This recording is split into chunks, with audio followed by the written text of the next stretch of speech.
Peggy 16.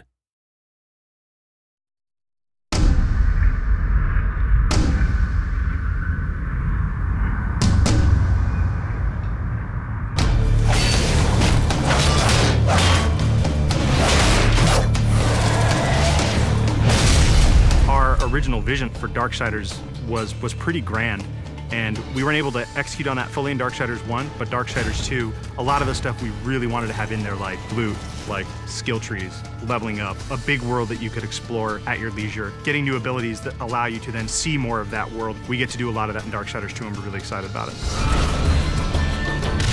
When we were coming up with the loot for the game, we had a lot of fun. We knew the weapon types and the armor and stuff that Death would wear, but obviously we want to have a lot of variety and allow people to really make their guy look different from their friends. Let me tell you about loot. It's the best new feature we're adding to Darksiders 2. You get to pick whatever gear you want to use. Do you want to use a heavy axe? Do you want to use a faster set of claws?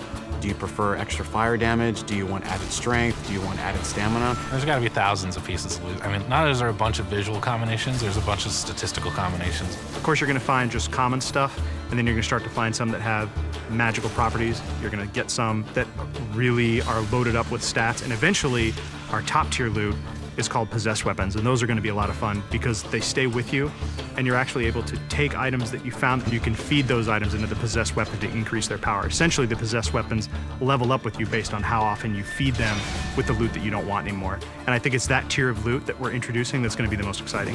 In Darksiders 2, we've got a skill tree. There are two major sides. You've got the Necromancer side and the Harbinger side. The Harbinger is more warrior-based, melee, in-your-face, hand-to-hand combat, weapon-based combat. Necromancer is your spellcaster.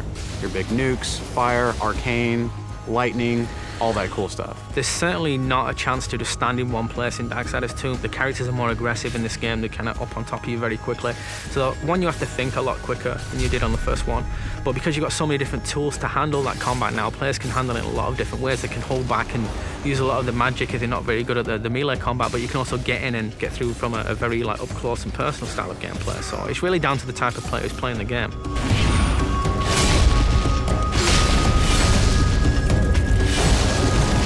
It's absolutely worth playing the game for the second time. We hold back some of our really high-end, powerful loot items for the second read through. There are quests that are going to force you to explore the world into nooks and crannies you didn't even know existed, and to go down through some pretty serious content. And some are funny, some are serious, but there's a lot to see. It sort of harkens back to the elements that were special in old school games. That's what we really wanted to pack into Darksiders 2. We want people to sense our passion. It's a game made for gamers by gamers.